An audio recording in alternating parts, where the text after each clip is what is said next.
और मुजफ्फरपुर के civil court में हमारे साथ कुछ अधिवक्तागण बैठे हुए हैं और भारतीय न्याय संहिता नामक व्यवस्था जो नरेंद्र मोदी के द्वारा लाया गया है हिंदुस्तान में, उसी के संबंध में आप लोग को कुछ विशेष जानकारी हम इन अधिवक्ताओं के द्वारा देना चाहते हैं।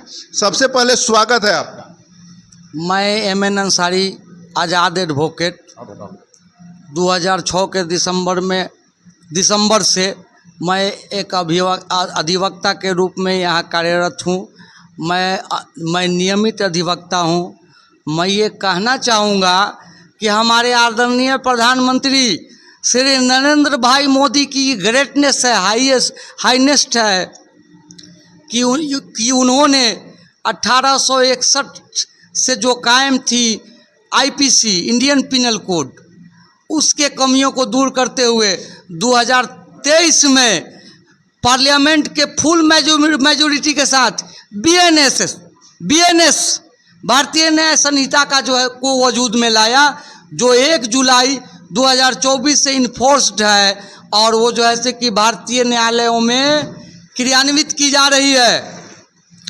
BNS भारतीय न्याय संहिता जो 1935 का भारत सरकार अधिनियम है, उससे छुटकारा दिलाने में बहुत बड़ा कदम है। और जो कुछ कमियां थी IPC में, इंडियन पिनल कोड में, उसको दूर करते हुए स्वतंत्र भारत का शुद्ध स्वदेशी पिनल कोड को लागू करने का प्रयास और बेहतर प्रयास श्री नरेंद्र भाई मोदी ने किया है। हम आपसे पूछना चाहते हैं कि भारतीय न्याय संहिता जो भारत के प्रधानमंत्री आदरणीय नरेंद्र मोदी जी लाए हैं, उससे जनता को क्या फ़ायदा होने वाला है? जनता को ये फ़ायदा है उससे कि इसके लागू हो जाने से IPC में जो कानून बेतुके थे उसको डेमोलिश करते हुए ज़रूरत के कानून को डाला गया है और समय के हिसाब से just, fair and reasonable penal व्यवस्था को लाई गई है। अंग्रेज जो राइट इज माइट की बात करते थे, उससे छुटकारा दिलाते हुए, उसको समाप्त करते हुए और जस्ट, फेयर एंड रीजनेबल कानून को नाफिज करते हुए श्री नरेंद्र मोदी और उनके एसोसिएट्स ने, उनके टीम ने एक बेहतर प्रयास किया है, जिसका रिजल्ट आने वाले समय में सामने आ जाएगा। अच्छा, हम यह जानना चाहते हैं या दर्शक यह जानना चाहती है कि यह कानून का बदलाव एक बेहतरी के लिए, जनता के बेहतरी के लिए लाया गया है, लेकिन आखिर उससे जनता को डायरेक्ट क्या फ़ायदा होने वाला है, इसका साफ शब्दों में हम आप थोड़ा सा आप बोलिए। देखिए, मेरा नाम आनंद कुमार हुआ। ये जो नए जो कानून BNS आए हैं, पूर्व का जो IPC था या CRPC था, वो आपको अंग्रेज का द्वारा हुआ लाया हुआ गया कानून था।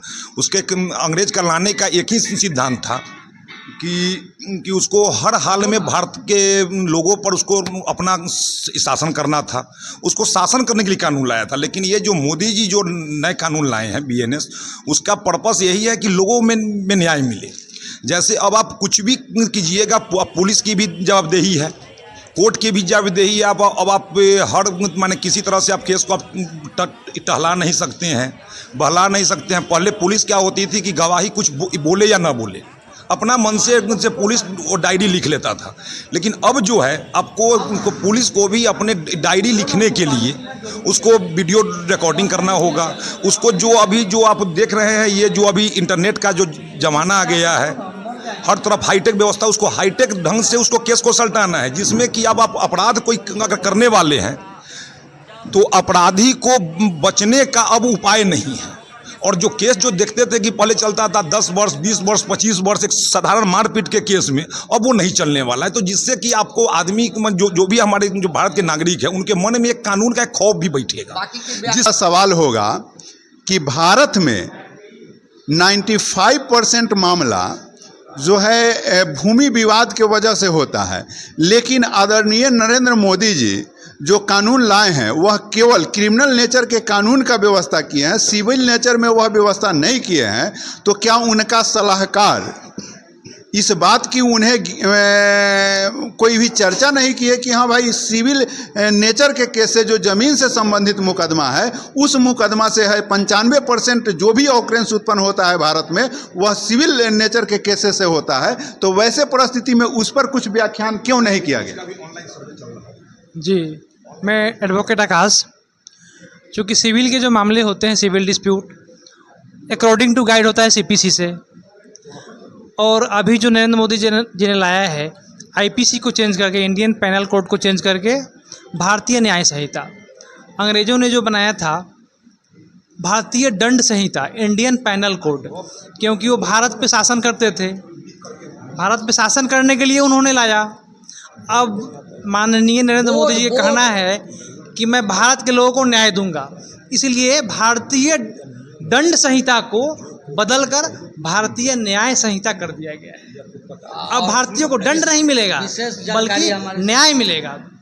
नंबर 2, विशेष जानकारी हमारे सीनियर आज़ाद एडवोकेट से लिया। जैसा कि माननीय भागीरथी जी का कहना है कि सिविल मामलों में तो एक शुरुआत बेहतर हुई है, पहले क्रिमिनल मामले में देखा गया है इसका प्रयोग अच्छा रहता है, तो वो जल्द ही मुझे ऐसा लगता है कि सरकार सोचेगी और सिविल के लिए भी सुधार लाएगी, क्योंकि सिविल के मुकाबले जो मुकदमे हैं वो 20-20 साल 30-30 साल चलता है, 3-4 पीढ़ियाँ लड़ते लड़ते मर जाती है, लेकिन न्याय नहीं मिलता है।